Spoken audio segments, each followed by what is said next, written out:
everyone. Thanks so much for tuning to Sin's Workshop. I hope you're all having a wonderful day.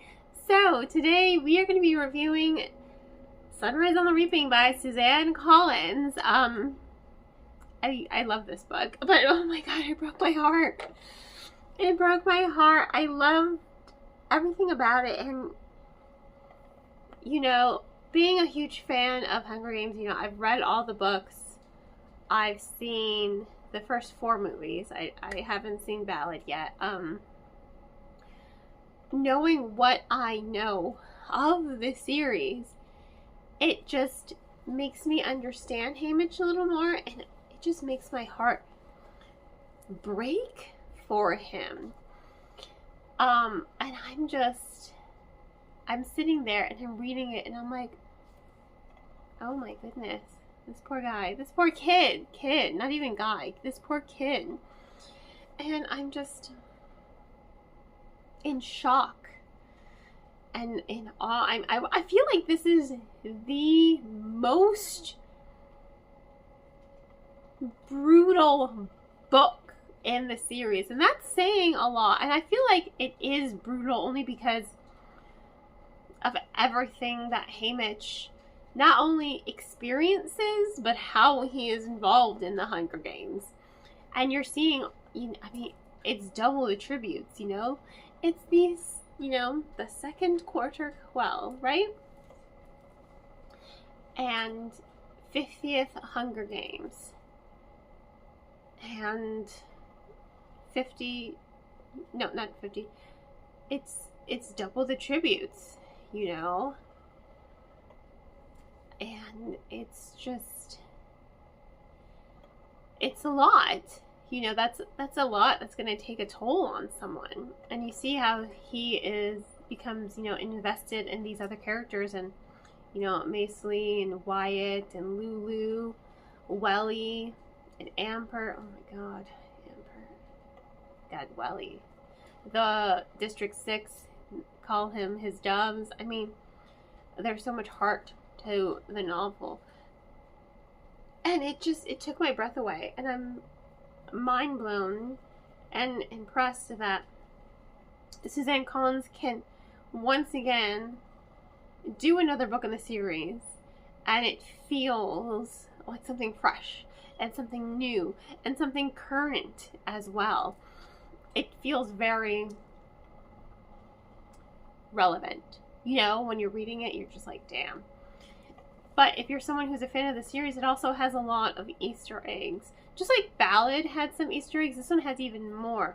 You're seeing a lot of why Haymitch made the choices he did when he was older. You get to see the dynamic between him and BT and Plutarch.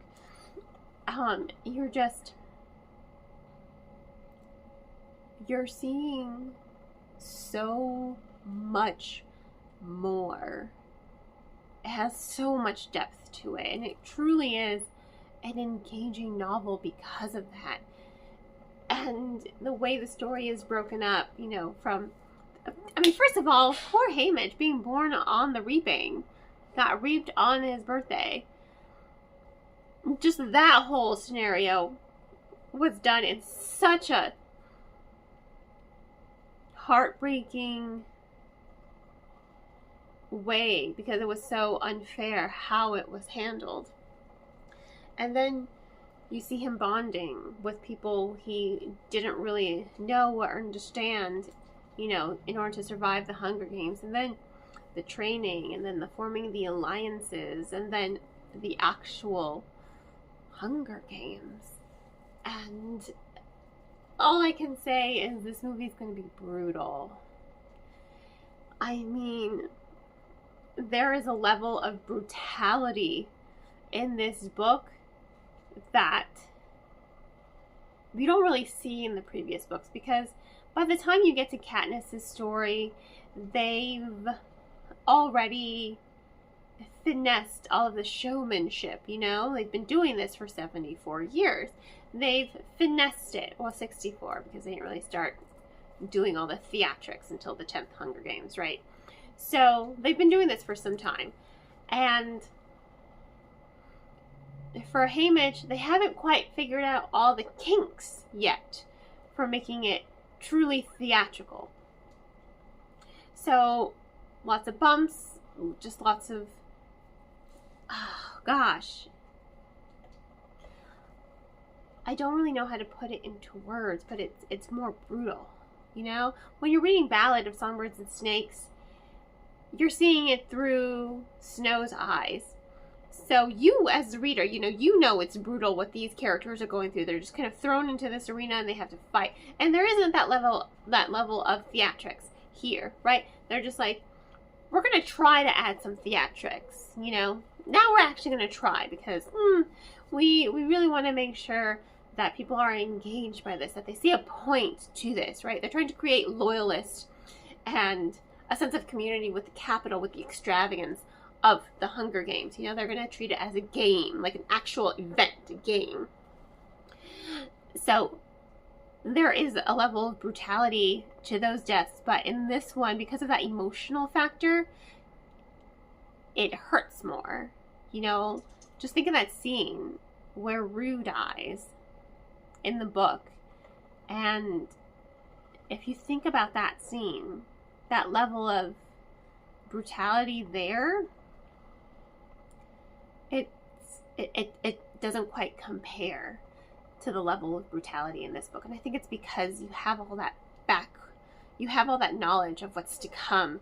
And I mean, but some of them are brutal because Snow is punishing Haymitch. He is punishing him from beginning to end. He does not like that he is outspoken. He does not like that he has an opinion. He does not like that he has a good life or had a good life. You know, he wants to nip him in the bud, but he wants to make him suffer for it. It's so there's like this different sense. It almost mirrors Catching Fire in a way, in that brutalityness of Snow against Katniss. Now it's Snow against Haymitch, but for some reason it just feels so much more worse. And I think that's because you have all the knowledge of, you already know some of the pain that Haymitch is going to experience, but now you are experiencing it with him, and that's a whole nother level of emotion that comes from you as the reader, because you are emotionally invested in this character now.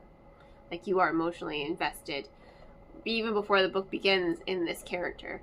So now to see him break down and to see his heartbreak, it gets you right in the heart, and you're just like, oh. And half the time I was just like texting my friend Christina, I'm just like, Ampert, Welly, I'm like, oh my god, this movie's gonna be brutal. It's gonna be brutal, but you know what? We stand with the victors. In any case, honestly, 5-star review, 5-star book. It just, highly recommend it. Highly recommend. And when it comes to the Hunger Games books, I can't stress this enough. Please read them in publication order. That way you get the full emotional feel of the series. This is a series you should read in publication order. Not chronologically, publication order. I promise you. You'll have a better experience. In any case, yeah, thanks you all for tuning in to this review of Sunrise on the Reaping. Please don't forget to like, subscribe, and share with all your book loving friends. I hope you all have a wonderful rest of your day, and as always, happy reading.